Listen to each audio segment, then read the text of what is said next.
So today is the second talk on the Cula-Dukkhakkhandha Sutta, the Lesser Discourse on Stress and Suffering.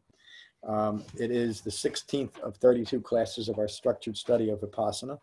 And in the sutta, the first half was the Buddha teaching another one of his cousins, Mahanama, the finer points of the Dhamma. Mahanama came to his cousin, the Buddha, his teacher, and said, I've been practicing your Dhamma for a while, and I still find that greed, aversion, and deluded thinking are part of my life experience. They keep coming up in me. Why is it that I'm practicing your Dhamma and I'm still struggling with this? And so the Buddha addresses the problem, and very simply and directly. And he's teaching in a very subtle way, a common issue with most spiritual teachers that believe that simply by joining something based on faith, that they should be good to go. In other words, Mahanama has been putting in his time, and he's saying, wait a minute, I'm doing what you're telling me to do, and yet here I am still having these difficulties in my life. The Buddha is getting back to him and saying that if greed, aversion, and deluded thinking are still part of your life, it's because they're still part of your life. It's that simple and direct. It's not because of something lacking in the Dhamma. It's simply that you're not applying it properly. And so the Buddha, and again in the first half of this, the Buddha teaches Mahanama the allure, the drawback, and the release from sensual indulgence. That's the basic foundation of the Dhamma. And now the Buddha is going to teach where Mahanama's confusion lies, because he's still influenced by all the different dharmas, different spiritual practices that he studied and integrated, and now he's literally clinging to them, and he's not able to develop the Dhamma because he's holding on to these old views, these false views, false dharmas. This section of the sutta is called the condition and inherent distractions of false dharmas. The Buddha's words, friend Mahanama, once I was near Rajagaha on Vulture Peak Mountain. There was a group of Naganthas at Black Rock on the slopes of Issagali. Give me a moment, I have to somebody change my font. There it is. There was a group of Naganthas at Black Rock on the slopes of Issagali. Naganthas were followers of Anatta, who was a leader of a local Jain sect, which on the surface, the Jain religion is still practiced today. And on the very surface, the Jain religion looks very similar to modern Buddhism. Of course, it's very, very different than what the Buddha taught. The Naganthas were practicing continuous standing. The Naganthas were also, they had interesting takes on karma and disincarnate beings, and they also believed in asceticism. And one of their ascetic practices was standing for long periods of time to the point of self-torture. Again, the whole belief in ascetic practices of any kind is that if you deny and torture the body long enough, somehow that's going to free your mind from your body. I mean, that's the basic belief in that. Of course, it doesn't work. The Buddha's Dhamma is completely opposite of that. He teaches to unite the mind and the body and develop an understanding of suffering, not increase it in yourself. And he learned this from direct experience. He studied all these different ascetic practices and found them simply painful and ignoble, in his words. The Naganthas were practicing continuous standing in order to experience severe, sharp, and racking pain. As I emerged from my seclusion, I went to the Naganthas and asked them, why are you practicing continuous standing that develops severe pain and severe, sharp, and racking pain? One of the Naganthas responded, Nagantha Nattaputa, meaning their teacher, knows and sees all. He claims to have knowledge and wisdom continually established within him.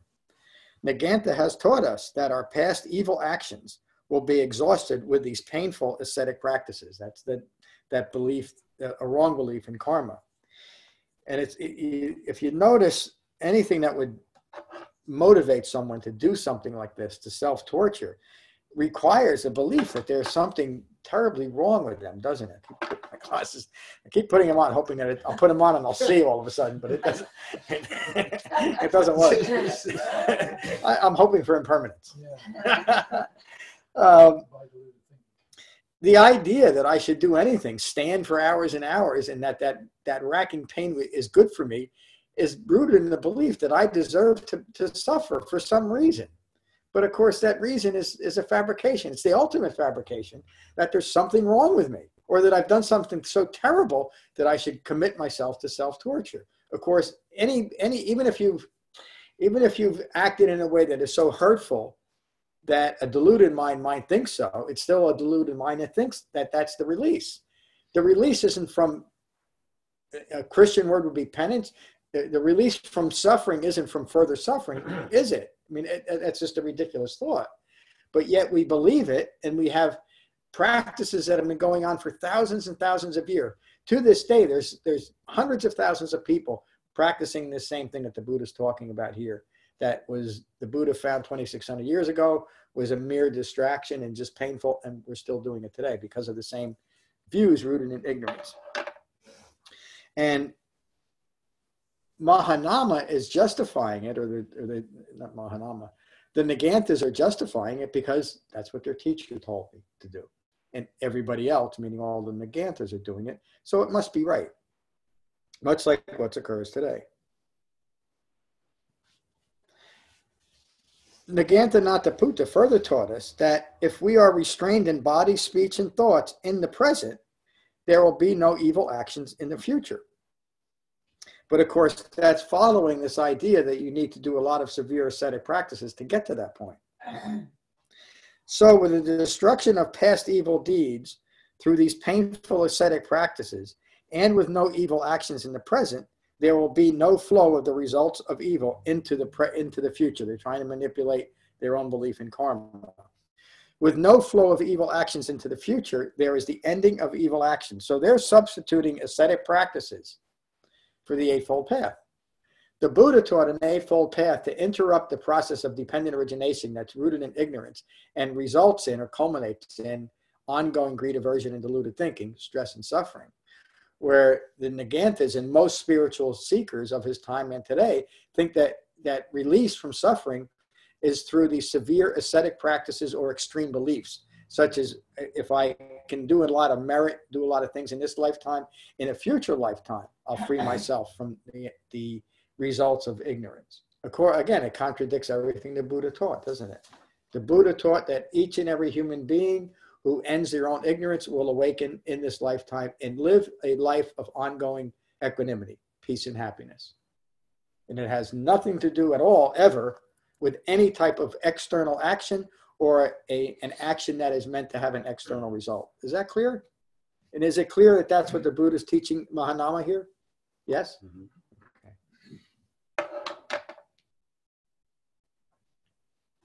With the ending of evil actions, there is the ending of stress. Again, really saying, as long as I do these severe ascetic practices long enough and hard enough.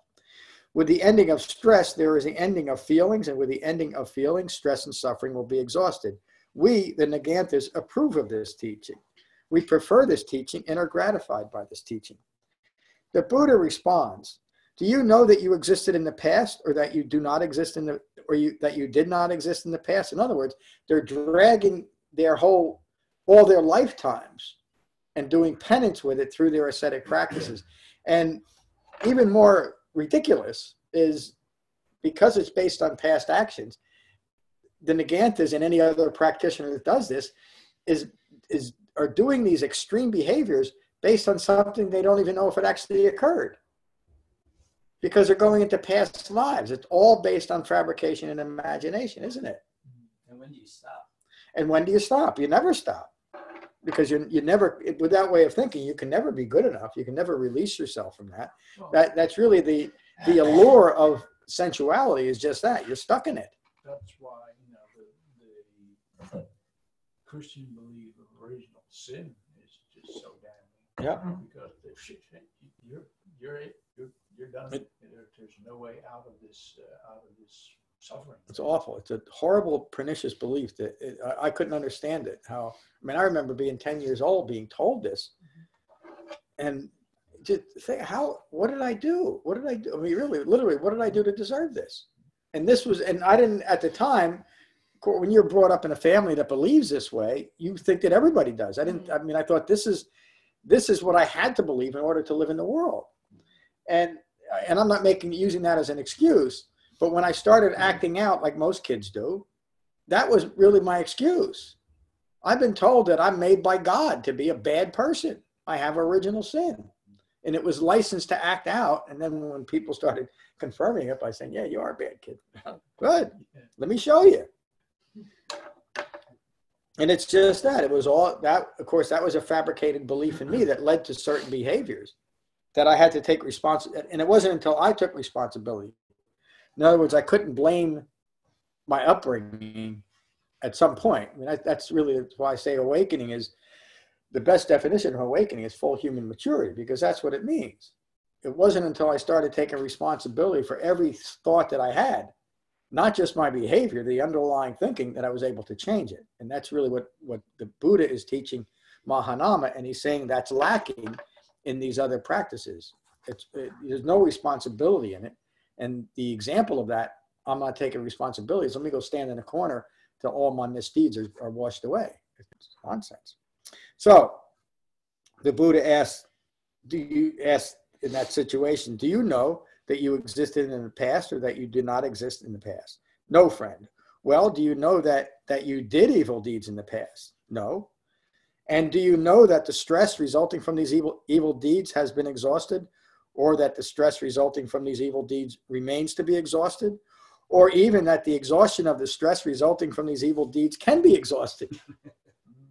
Again, the Buddha, because of his own awakening, he recognizes the circular reasoning that the Nagantras are using to continue to establish their process, their practice. And they're basing it, as the Buddha is pointing out, on nothing at all. They have no direct knowledge of why they're doing what they're doing. But they're doing it because their wise teacher and all their friends are doing it. The response was, no, friend. Well, then, do you know the abandoning of these evil and unskillful qualities and the development of skillful qualities right here and now? It's just asked, does your Dhamma bring you any understanding? No, it doesn't. Friend, it seems as if you do not know if you did or did not exist in the past. It seems as if you do not know if you did or did not do evil acts in the past. You're basing your whole Dhamma practice on something that you're just speculating about or somebody told you was likely. You do not know that you did any evil acts in the past, or if you even experienced any stress arising from evil actions, or that there is stress remaining to be exhausted. You do not know that with the exhaustion of current stress, that all stress will be exhausted. Again, he's pointing out all the speculative beliefs that this practice engenders in people, and the ongoing clinging to those beliefs that would have you keep going. What else would keep you going from standing in the corner until you're racked with pain, except a belief in something that you're going to get benefit from it? Do you see the convoluted and twisted nature of that kind of belief and where it leads us to? And as we're standing in the corner racked with pain, and we believe that's what's going to relieve our pain, how do we stop doing it? How do we move out of the corner when our teachers and all our friends are doing that same practice? And that's just one example of engaging in foolish practices simply because we're told to do it or other people tell us to do it, rather than what the Buddha. Furthermore, the Buddha continues, you do not know the abandonment of evil and unskillful qualities, and you do not know the development of evil and unskillful qualities right here and now. In other words, there's nothing in that practice that would develop this understanding. It's all based on abstractions. Excuse me. So any questions about what I've read so far, what I've talked about?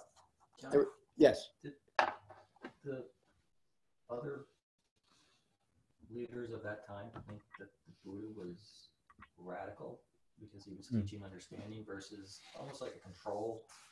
You do these things, stand in the corner, or whatever other version. Yes. There's a lack of control, and you're really saying understand, which is very liberating and empowering for these low caste folks that he was probably teaching. Extremely so, yeah. So was he a radical? Was he seen as a troublemaker in the world of these spiritual leaders? Yeah, it's a great question, and yes, he was.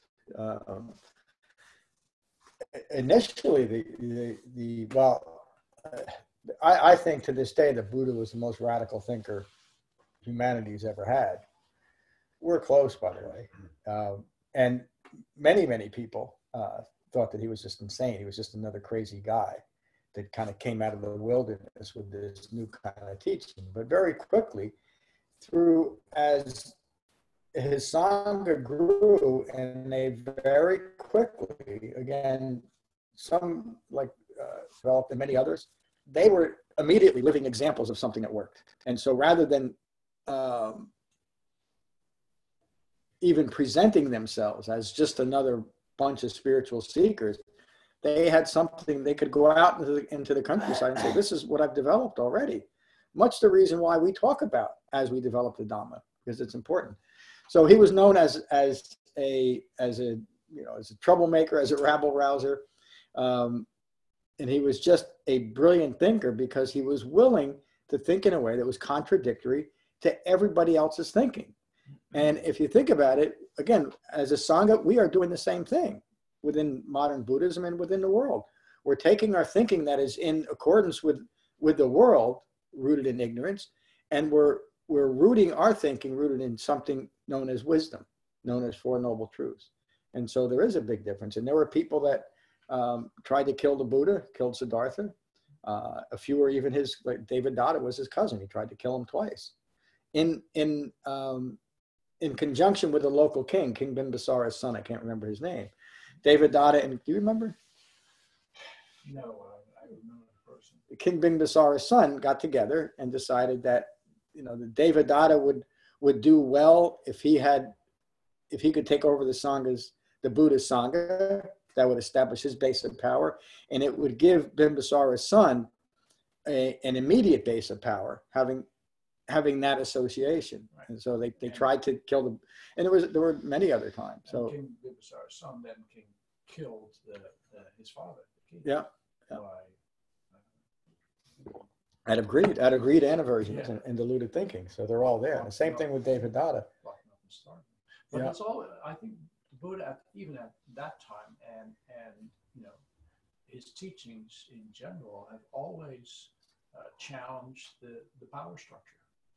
Yeah. Even the knowledge power structure. Yeah, even to today. And today, we're doing the same thing. The Buddha's, just to say it a different way, the Buddha's Dhamma continues to be a direct challenge to everything else out there, and especially modern Buddhism, simply because it is. It's different than everything that's out there, and it continues that way. And the reason, years ago, I tried to look at how did all these different false dharmas develop?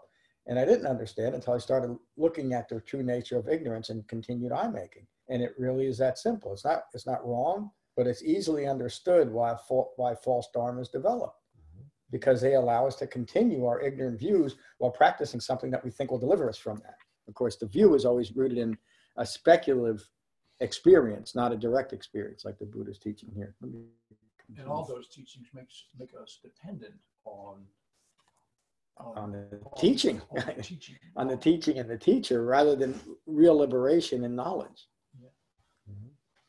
Yeah. The Buddha continues, this being the case, there are who are cruel and murderous evildoers, seeking change, meaning salvation. They join with the Naganthas. But friend Gautama, the question, it is not true that pleasure is attained through pleasure. Pleasure is to be attained through pain. Listen to that, the convoluted logic, but they believe it because that's what they're being taught. They're actually taught that the pain of, in this case, standing, and they do all kinds of other practices, but in this case, standing in a corner for hours and hours and hours, that pain will somehow bring you pleasure. If pleasure is attained through pleasure, then King Bimbisara would attain great pleasure as he lives in greater pleasure than even you. Surely you have said this rashly, the Buddha says, rashly and without reflecting on your words. Again, think about that. The skillful question in the context of my Dhamma, the Buddha's words, is who lives in greater pleasure, King Bimbisara or Master Gautama? Who would you think lives in greater pleasure than the king or Siddhartha Gautama? King's has to work pretty hard at getting his pleasure. Well, I'm sure the king thinks that he. No, who do you think?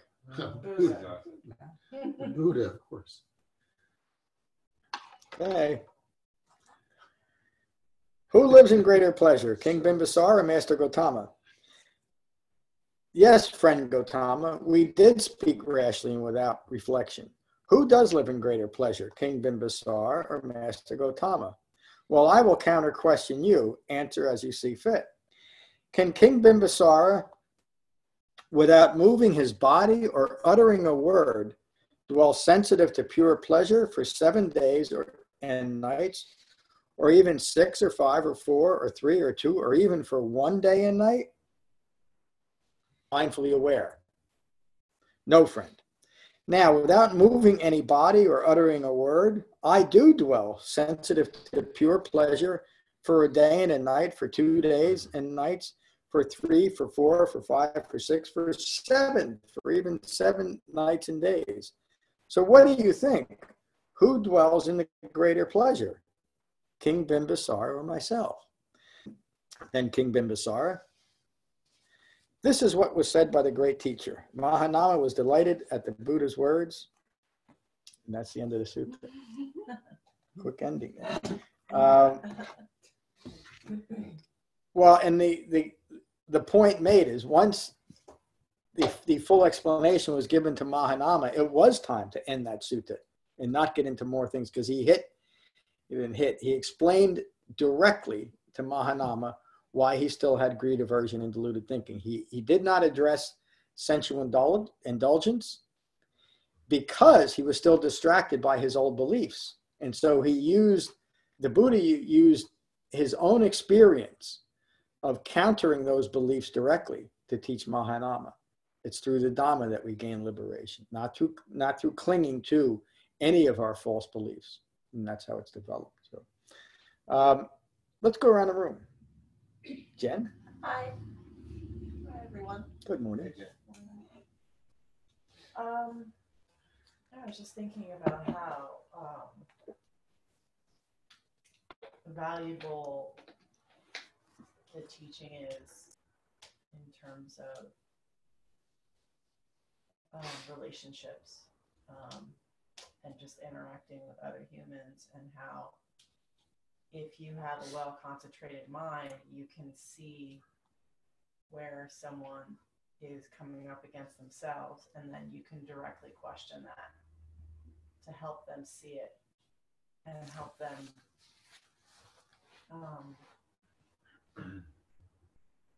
sort of interrupt that circular feedback loop, which is what the Buddha was doing here. I think that getting, it can seem on the surface like it doesn't relate to today, because there's this religious piece that seems far away. There is a lot of religion in the world today, and I recognize that it affects a lot of people. That's not my personal experience. I really didn't have a lot of experience with religion. So on the surface, I could read this and kind of think that it doesn't really relate, or I can't really relate to it. But if you just think about it in terms of this particular individual being thwarted by their own conditioned thinking, the Buddha just saw that and was able to directly question in that where the Buddha was seeing Anatta come right up against impermanence, and just be able to see that with laser focus and directly question it and help that individual see it and let it go. I thought that's what I got out of it. Well, brilliant insight into that, Jen. the immediate problem of asceticism is not the only problem. That we end up doing those types of practices or anything speculative because of a fabrication. Right. So the root cause of all of this type of alternative dharmas is fabrication, and that's rooted in ignorance. So the cause is the same. It's still that subtle need for a speculative, non-physical establishment of self in some way, including standing in a corner, suffering, shaking from the pain. Even though you're having that real visceral experience of it, it's still rooted in a fabrication. It's still rooted in your imagination. So even the direct experience of it, Ram touched on this. I'm going to ask you to explain that a little bit. Even the direct experience of it in your mind is a fabrication. You're not living, even though you're having the direct experience, you're not having the real experience, because the real experience, the experience of that reality is framed by a fabricated view. Did I just explain that well enough? Because it kind of got me going. That's the essence of that's what Jen was talking about. That's the essence of the Dhamma. It resolves at that point. And so, again, the Buddha's talking to Mahanama and using a specific example, but it's any fabricated belief is resolved by looking at and ending sensory indulgence and understanding how the Eightfold Path interrupts this process. Would you talk a little bit more about what you brought up at teacher's training? If you remember it. Yeah. It relates beautifully to this. I got going on thinking on the meaning of the word birth and also becoming in Dukkha and origination. And the more I started thinking about it, I kept coming back to John's sentence that he uses all the time, that the self is established in just about every word, thought, word, and idea that occurs. Word and idea that occurs. And I started looking on when you're involved in the creative process. That's kind of where it started off for me. When I'm carving in my wood shop, I realized that with that creation that I'm doing there, I'm immediately also creating this part of myself that wants to establish itself as a craftsman. And there's the abstract. Do you see it? Yeah. You know, The action is one thing. It's the clinging, the view of self to what you're doing that is rooted in greed, aversion, and deluded thinking. yeah, it's a very subtle thing that happens, but it actually affects what I do as well. Sure it does. Because if I let that process of me thinking myself as a master craftsman, it screws up the work. Yeah. It really does. It gets me out of that very subtle flow of how I deal with a piece of wood. You know, I can't let the piece of wood do its thing anymore, right? Because I'm in there. And the more I'm in there, the more screwed up it gets. And then I realized that there are a lot of other processes in life where this happens. And one of the things that came up and that I read a long time ago is that when a woman gives birth to a child, the birth of the child goes together with the creation of the mother. The mother thinking that now she is a mother, you know, and whereas before she wasn't. And that affects, again, her thinking and the way she looks at the world, the way she looks at the child. All of these things happen in that process of birth. In this case, real birth. What was the other thing I had I had a third example, but I'd like to expand it a little bit more and really bring it into the small things we do in life. It is. It's completely pervasive. It touches everything. Fabrication. Until our minds are free of fabrications, and it doesn't. I'm trying to remember the exact because you wrote something about this and then you read it to us in teacher training, and I'm just trying to remember the exact phrasing, and what I'm recalling that you said was that I almost want to say that you played around with a different word than birth, like you said birth because you were trying to understand birth, and then you used create maybe. So in the act of creation, we create the creator. Right. So you said whatever is being created, whether it is a physical thing or a thought or an idea. Oh, that's right. Or a deed. Yes. It is also creating another idea of the person who's doing the creating. Yep, it creates that abstract. It's creating another creator. Because I saw myself at that point writing, and I realized this whole act of writing, Well, all of a sudden establish a writer. Yeah. The greatest example of that type of thinking is that our belief in whatever individual belief we have as a creator God, that's us. We've created the creator in that sense, and that's what we've done. From someone who understands what Siddhartha created, agreed upon self-creations of who is the creator. Again, there's that circular thinking, that circular logic that is rooted in greed, aversion, and deluded thinking. We even have a phrase for it in Christianity. It's turned on its side, but it says we are created in the image and likeness of God. We created a dogmatic religion that reaffirms our belief that I'm God. And where does that leave me? It leaves me constantly stressed and always prone to suffering. I don't want to get too deep into this. We're getting. There's a great sutta where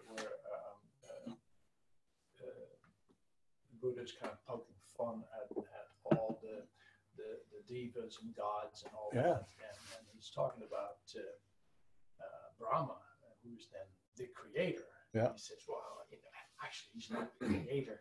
He just happened to be the first one that popped into existence in that era. And so whatever he did, came out of his creative process. Yep. So he established himself as the great creator, but he just happened to be the first one popping in there. Yep. It's the same thing as I remember thinking about this back in Catholic school, that understanding history, that it was only 2,000 years ago that came along the belief of the triumvirate, the Father, the Son, the Holy Ghost. Those Catholics remember the Holy Ghost? That pesky Holy Ghost that was always after them. And so how did humanity survive before that? I mean, those are kind of, maybe that's, I ended up like this, but how did we function at all without knowing Jesus Christ as our Savior? But somehow we did. And then that leads to the thought, and I remember asking a nun this, well, what about, I remember getting hit. I got whacked in school because I asked, what's the difference between a Catholic and a Methodist? The answer was this. And I understand that. This poor nun was so threatened by what I was saying. That was her only response. So, I don't have an argument with that, except look at the whole thing. Look at there's nothing in the picture that makes sense if you think about it just a little bit. I mean, I'm a 12-year-old kid wondering about this. It's not, there's something wrong with the picture. And the Buddha understood this too. And so he set out trying to understand this. And he studied all these different practices and realized that they're all rooted in fabrication. And so they all can only lead to stress and suffering. They're all rooted in sensual indulgence. Good morning, Lorna.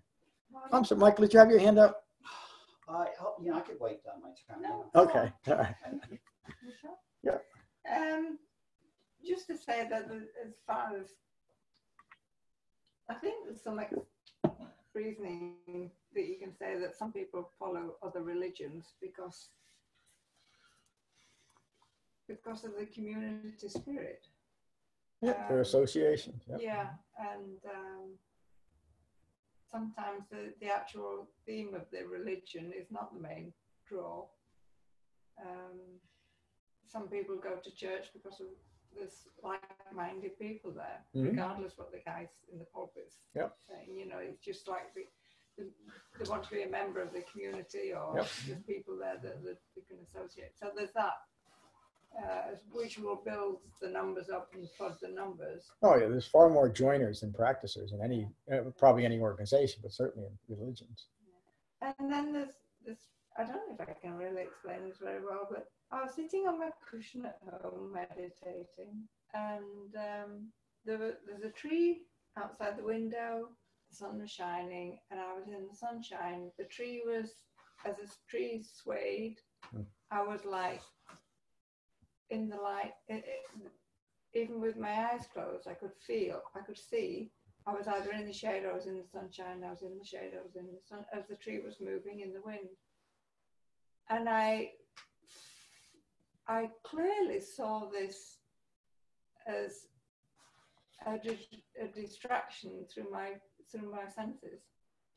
And I said to myself, that I could feel my mind was going out into the world through my senses, but I said to myself, or I can focus on the peace within. What'd you decide? Well, just that thought of seeing that I have peace within me all the time, 24 hours a day. Yeah. I have peace within me. If I don't get hooked on the five, the senses, the taste, the sounds, the smells of life and things like that, there's always that peace. And sitting on my meditation cushion, I really felt it and I could see it. And I actually said it to myself, my mind is going out there with the flashing of the light sort of thing, even though my eyes are closed. I could sense this flashing of the light, or I had the option of looking at the peace within. That was a moment rooted in wisdom. It certainly was, and that's the choice we have every moment. Exactly. Every moment, what do we want? Do we want to maintain peace and equanimity, or do we want to be entangled in the world? I choose peace and equanimity. Thank you. Thank you. Let me get to Mary. Hello, Mary. Hi, John. Good morning, everyone. Hello, Mary. There we go. How are you this morning? I'm good, John. How are you? Mary? I'm good. What do you think of this morning's talk? The talk was beautiful, but the conversation was as beautiful. Yeah, I agree. I love the example that Ram gave about his direct experience as a craftsman. It is in the nuance and at the sense gates that we experience this, and the speed of life and all the distractions, as Lorna and others have alluded to, pulls you off of that, and it can happen pretty quickly, as I reflect even the week I just had. So lots of education, skillful education going on this morning. And, it comes back to it's an inside job. But as we deepen our practice, we can have those moments like Ram described. And we do have those moments of in the moment of doing something, we see where we are or where we are not. And we can return to the breath and, refocus our efforts away from fabrications and away from so many things that we've been taught in our life, not just religion, but just our Western culture that creates different priorities that can be in conflict with living a skillful and peaceful and a life of equanimity. So that's sort of in a big scale, but also taking it down to a smaller scale of usefulness in our everyday living, that it can come at the point of a tool coming in contact with a piece of wood. I mean, that's really powerful. So, and Jen, the contribution, some of your clarity of even sharing what you experienced with Ram and the teacher training, that's so valuable to the rest of us here in this room. I'm not in this room, but I am. And just really, really good class and wonderful sangha, and I'm happy to be a part of it. So thank you. Me too. Thank you, Mary. You said something so important. We notice where we are and where we aren't. That implies a mind united in its body. So thank you very much. Good morning, Tim. Good morning, John. I think I'm all set for today. Great. I'm glad you joined us today. Morning, Ron. Morning. I think I've gotten my 2 cents in already. Oh, thank you. It was more like 10 cents. Good morning, Anthony. Good morning. Just to pull on the thread that Rodney created a little bit. I'm going through that firsthand now, closing my practice, and I'm finding, and I training to be a therapist for the last 4 years. I was looking at it as a rebirth and excited about it, and now that I'm closing my practice, I'm finding it's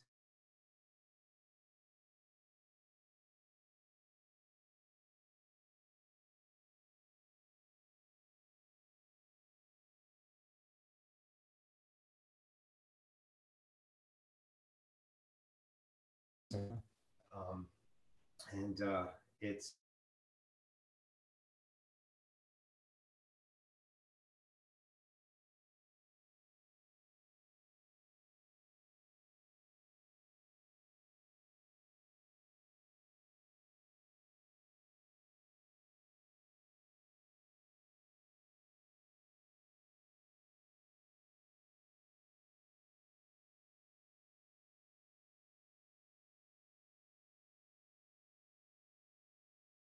years as I was going through all that education and the training. And I know that things are going to be better, but it's just interesting that I feel that, and I didn't expect it. Thank you for sharing that, Anthony. And, I probably don't need to say it, but this is a time to be very gentle with yourself as you go through the whole process. And those feelings are completely normal. It's not that you're it's not like you're Mahanama questioning it, recognizing it. This is just the process you're going through. Well, so a friend of mine said something that I think about when I feel that way. Is like, he said, well, that's why they have the Bridezilla TV shows, right? Because in the most happiest moment, people go crazy. Is that right? What is Bridezilla is like women that go nuts because you're getting married, because everything has to be perfect. And I married that. I married that woman. So it's like, I'm thinking it's just there's getting a little touch of Bridezilla. Is this really a show? Oh yeah. Wow. And it's called Bridezilla. Is a woman named Joanne on it? I should have said that. I'm sorry. It was the whole thing was my fault. It does help you not be, a Bridezilla when you get married. I know, because I got married after it came out. She was, Joanne was. I'm making a joke about the whole thing, but it's just that way, It's just and it's not even like the stress in the moment is an opportunity to practice the Dhamma, because that's a wrong view too. It's like you were grasping after. It's almost an ascetic practice to think, the suffering, be present with what's occurring. It's simply that. This is how it feels to sell a business that's been a part of you for all these years. That's all. Thank you for sharing it with our sangha this morning. Morning, David. Good morning, John. Thank you for your teaching. Also, glad you're here. Good morning, Michael. Good morning, John. A lot of good information coming out here today. A lot of good insight. I can touch back on something. I think it was like one of your comments, probably in the first half of the sutta. Again, the idea of being self-referential. Self-referential, we attribute everything to how it affects us. Mm-hmm. Yes. Yep. So to eliminate how it affects us by removing the I, the me, from anything and everything that occurs, we create a space between our true self and the external world. That space, okay, is uncluttered. Okay? It's uncluttered. So if we can just practice that removal of the I or the me, the mind, from anything and everything that we do, and then we carry this and then we practice our jhana meditation, our mind is clearer, our jhana gets deeper and deeper. Yep. That's what I got out of this. That's outstanding, because that's just what we should get out of it. It's just that way. You know, the only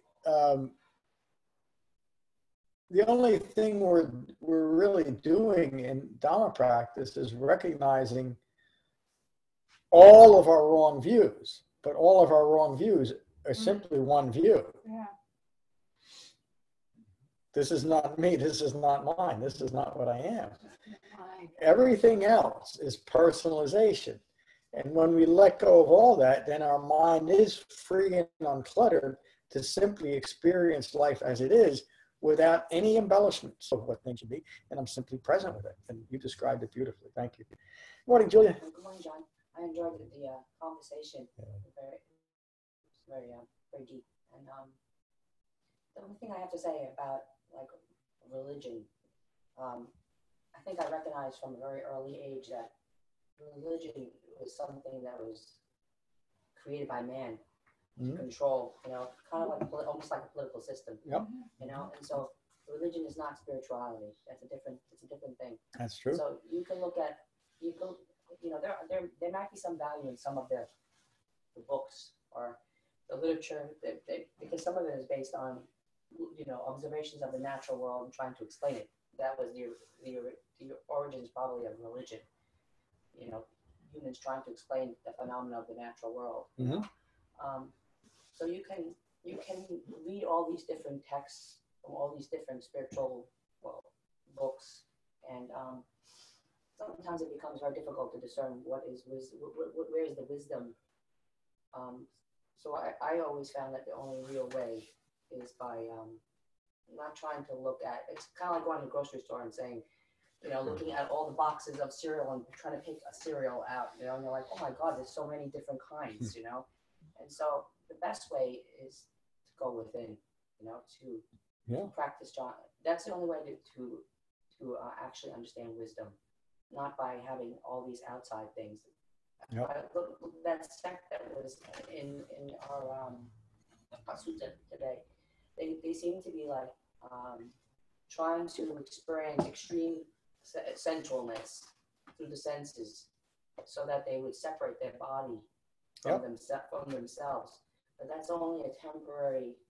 It's only a temporary fix. You can only separate that for a temporary. That's right. That's what I got, and so the only way to do it is through jhana. You know, it's the only. Otherwise, it gets confusing. No sense looking and trying to pick from here, there, and all these other things. You'll understand wisdom when you practice it. Yeah. Thank you, Julia. And that's why the Buddha taught meditation for deepening concentration, for just that reason. So we don't get all confused with our own thoughts about what we want it to be or what it should. Distractions, too much. Many distractions. And so this is the Buddha's Dhamma. Again, it's not religion. It's not spiritual at all.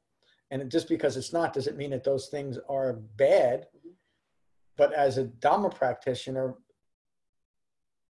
believing it to do anything else except develop understanding of Four Noble Truths and then ignorance of Four Noble Truths is a wrong view too. And again, that's you're describing that. It's just this. And it's not a substitute for people that want religion in their life. It's not a substitute for people that want some kind of spiritual / mystical way of looking at the world or themselves. It's simply something different. once you experience this, though, you seem to not want religion. You know? Yeah, I don't. There's something. Yeah, exactly. There's something. Once you experience it, you seem to. After a while, you see it for what it's worth. Yes. You know. Yeah, and even after I started, I always, you heard me talk. I've always had difficulty with the idea of a single creator God that did all this for me, and is watching me and might punish me if I do. None of that made any sense. But even after I started Buddhist practice, I wouldn't call it Dhamma practice, I still had a subtle belief in some kind of God acting on me or around me or in the world.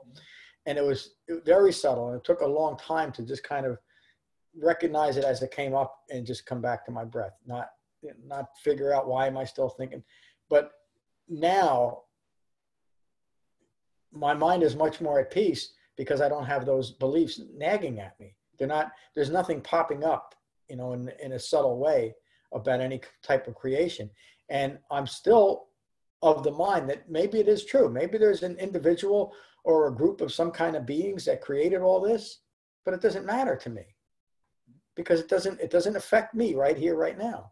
Yeah, it's something that's not able to be understood anyway. It can't if be. You start thinking of the universe and you start thinking how large it is and how small we are, and all that, you start to realize that we're actually nothing. And so it's very difficult. The mind can't grasp that. That is beyond our understanding. So there actually is no reason to really try to. Yes, there is no reason because we can't. There's no reason to try to do it. No. It's impossible. Mm-hmm. But there's aspects of impermanence and uncertainty that, as we start developing the Dhamma, are very subtle but allow for things like this endless universe, so-called. We haven't found the end of it yet. The endless universe that we live in, and you said something. We're such a small part of it. But even the idea that we're a small part of it is a subtle wrong view, because getting into a little bit of physics here, the space of the universe is related to the time it takes to travel to the end of it, even though we can't. Space and time really can't be separated, correct? And so we're part of that. We're not a small part of it, but we're not a big part of it. We simply are in it. And invisible. Well, and the idea of the far side of the moon is always going to be an abstract idea until I go there. It's always abstract to me. So all the other things that we put on the universe are, as long as they're not self-referential, are simply describing the environment we live in, period. All the rest of it is speculation. Now, if I decide as a Dhamma practitioner, I also want to be an astrophysicist, then there's certain things that I need to study. That doesn't mean that they're important to the Dhamma. They're simply important to the way I'm living my life within the Dhamma. Do you see the difference? But we tend to want to incorporate everything into our lives in some strange way. And even this modern movement that the Dhamma resolves everything, we're starting to incorporate all kinds of ridiculous ideas and calling them Buddhist practices just because a few Buddhists say this is my practice. Again, going all the way back to the Buddhist time and what he's teaching Mahanama, just because you want it to be something doesn't make it so. This is what I teach, period. And it takes us out of that moment by moment living, looking for self-reference, as Micah was saying. And look at the two examples you had today that, even though you're talking about the universe, Ram and Anthony each had these realizations in their universe that was being challenged. Torn. Anthony's identification to his career, that's his universe right there. And Ram with the wood and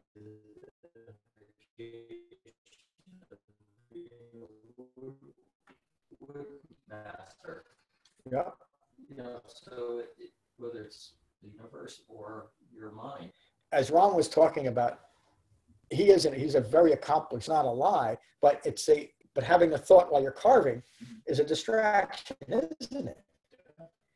And that's the problem.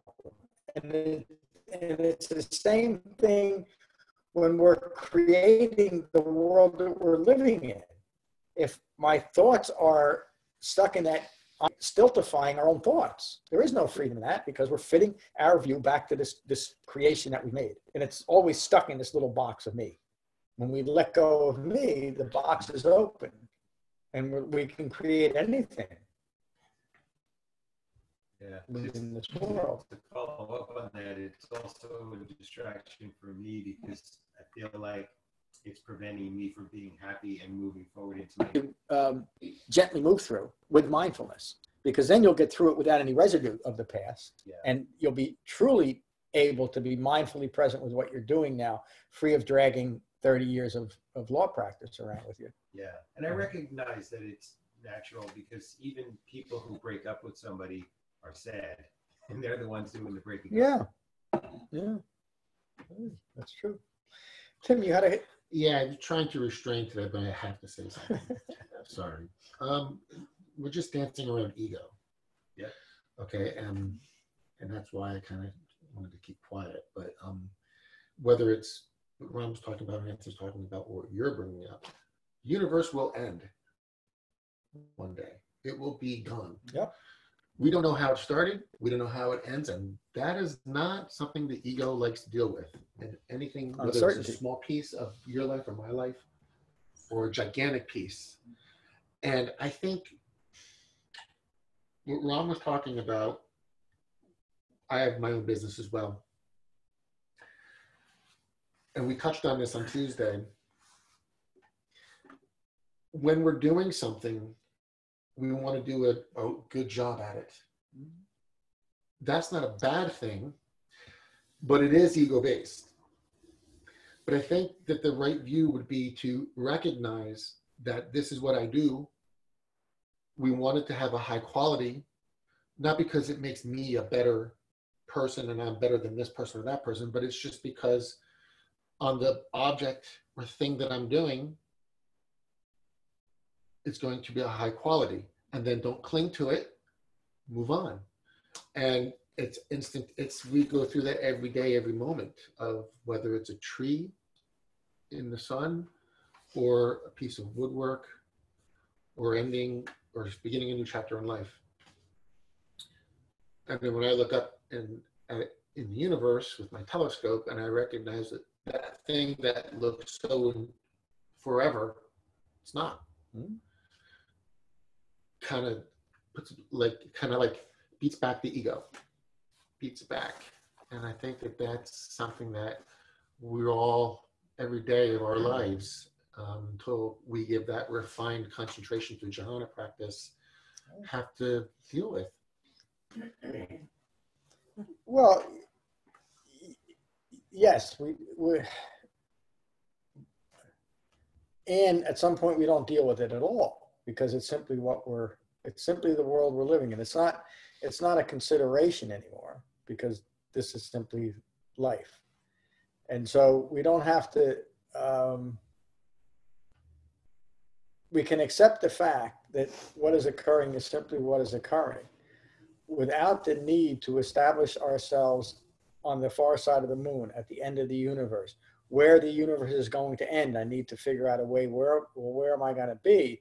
And if I can't reconcile that, then I can get into all these distracting thoughts about what's going to take place then.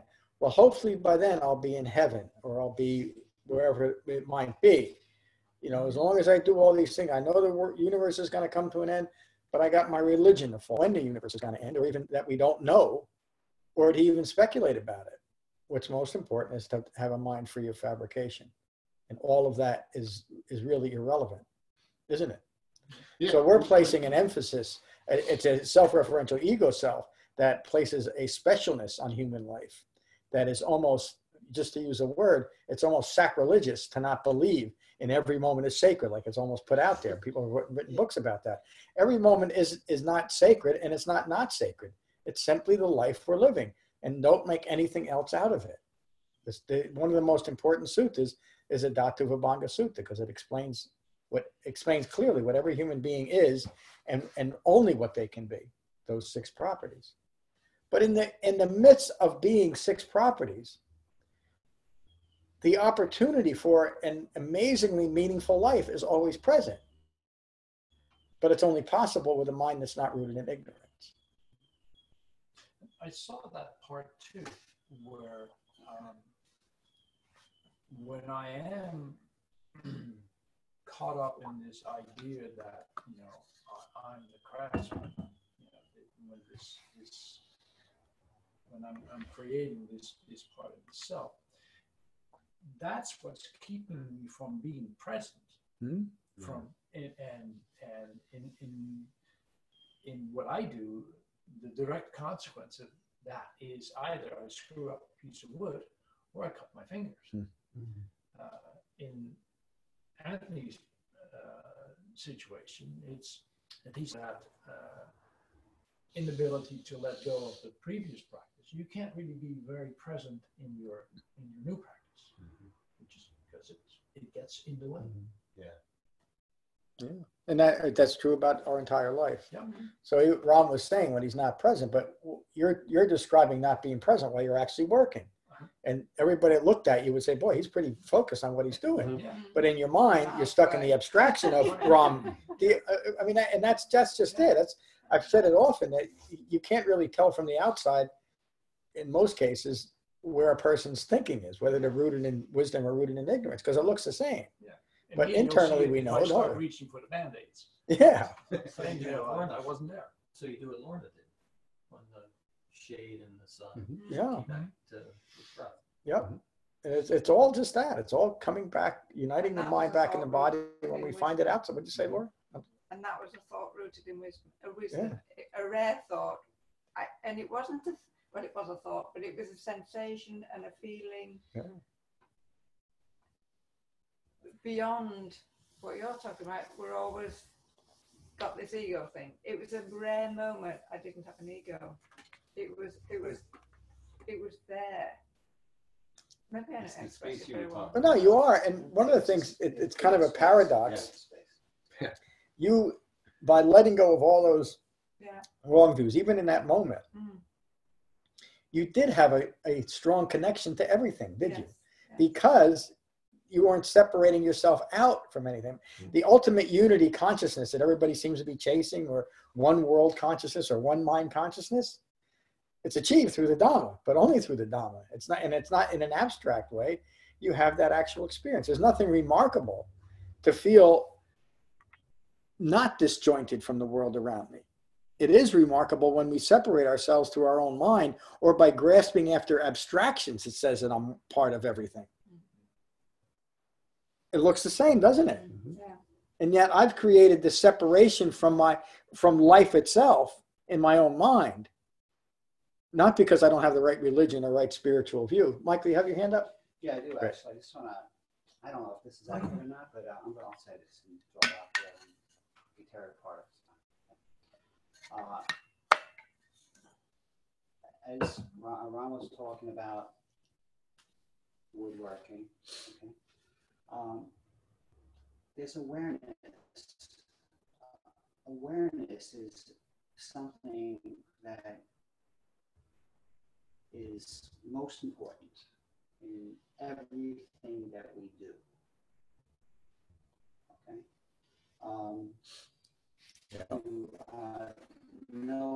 Notice every little thing associated with what we're trying to accomplish.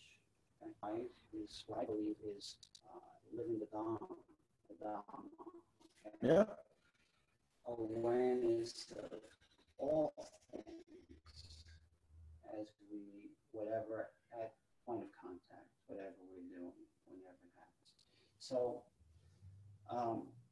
just like a simple observation I had a little while ago, I was holding my cell phone in my hand, okay? But I was holding it in such a way that, and it just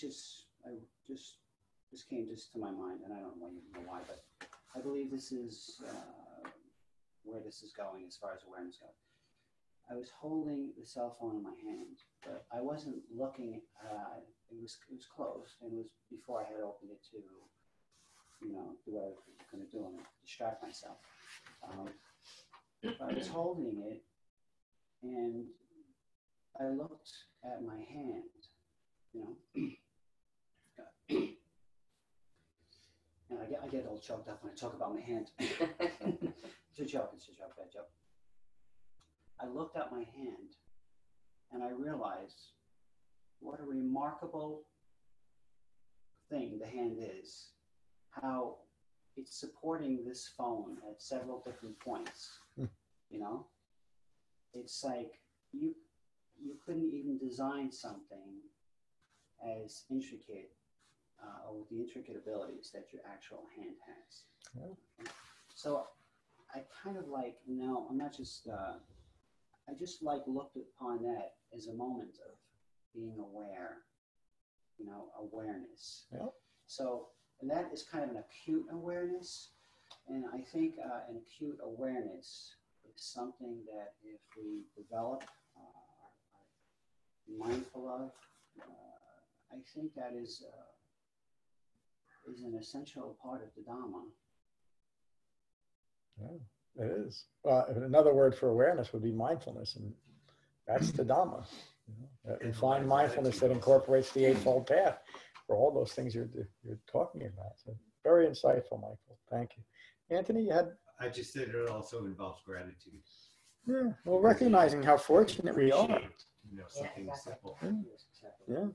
Yeah, I mean, the things about life that we miss because we're distracted is also, we miss what an incredible thing this human body is. And when the ownership of it, the false ownership, is put aside, you realize how fortunate you are to have all of the things, all of these senses that in the past were contributing to further ignorance, now are contributing towards my awakening because I'm using them properly.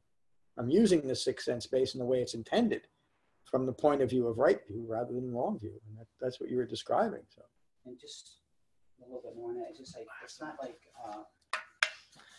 see you Tuesday. Yeah. It's actually, again, looking at something that's, it's not I, it's not me. It's like you're separate from it and you're observing it. Yeah, you're disentangled from the world. So it's not just like being, I don't know, it's not being of the body. It's actually back from it. It's the space that exists between the self and the physical form. That's what happens with when you create something. I think that's kind of like what Ron was saying, where you have this extreme awareness and presence in that moment in creating. Yeah. I like to draw, and I make art, so I understand that's the feeling that I have. That it's an acute awareness, but it's separate from. I can't explain it. It's something separate.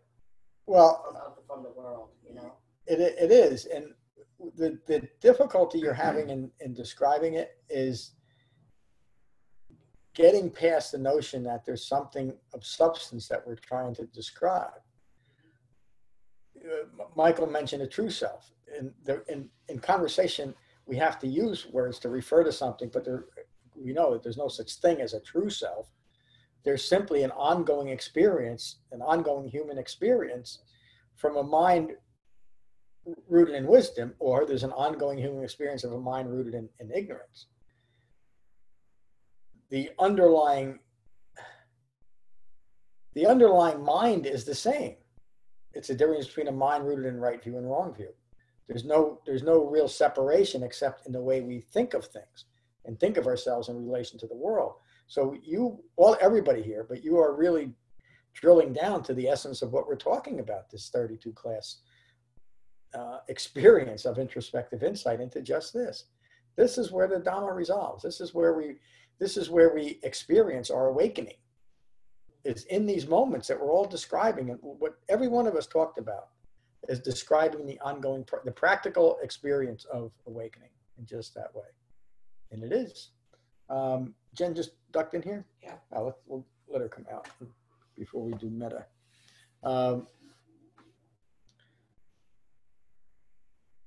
most of us over time can't help but get conditioned by all these different beliefs, whether we were brought up in a religious household or just living in the world and we're taught that we should worship success in some way, whatever we decide that is. That then becomes our religion, doesn't it? And for many people, if you have the understanding that religion is a fabricated view, then any type of self-establishment in an ideology is the same type of thing. We've created a religion out of our own ideology, but it's just as distracting. It's just as debilitating because it takes us out of what's occurring. The Buddha figured it out, and he taught us how to not do that. I think that's where meditation really helps, because when you release your thoughts and go back to your breath over and over and over, you're opening up a channel that allows the creative process to occur. And I've heard from artists before that whether it's painting or music, that it just seems to come through them, like they're channeling this creativity, and because their mind is open enough and not caught up in other thoughts. Yeah, and the reason why meditation works is it's. I don't feel like I have thoughts at that time. It's like it almost flows. The creativity almost flows through. Mm-hmm. It allows it to flow through. Yeah. Very serious. Call that the zone. Very good class. Let's finish with metta as we always do. And again, put out Tuesday night of Thanksgiving week. We'll all be going out to dinner somewhere. So, the Buddha's words on metta from the Karaniya Metta Sutta. This is what should be done by one who is skilled in goodness and who knows the path of peace. Let them be able and upright, straightforward and gentle in speech, humble and not conceited, contented and easily satisfied, unburdened with duties and frugal in their ways, peaceful and calm and wise and skillful, not proud or demanding in nature. Let them not do the slightest thing that the wise would later reprove. Wishing, in gladness and in safety, may all beings be at ease.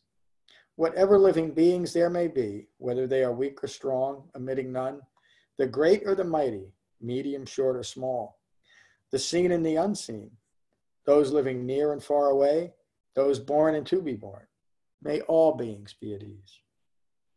Let none deceive another or despise any being in any state. Let none through anger or ill will wish harm upon another. Even as a mother protects with her life her child, her only child, so with a boundless heart should one cherish all living beings. Radiating kindness over the entire world, spreading upwards to the skies and downwards to the depths, outwards and unbounded, freed from hatred and ill will. Whether standing or walking, seated or lying down, free from drowsiness, one should sustain this recollection. This is said to be the sublime abiding. By not holding to fixed views, the pure-hearted one, having clarity of vision, being freed from all sense desires, is not born again into this world. Thank you all for a wonderful class this morning. Peace. Thank you, John. Thank you, John. Welcome. See you, Mary. Thank you, John. Bye, See you next everybody. week. Bye, Mary. Bye-bye. Bye.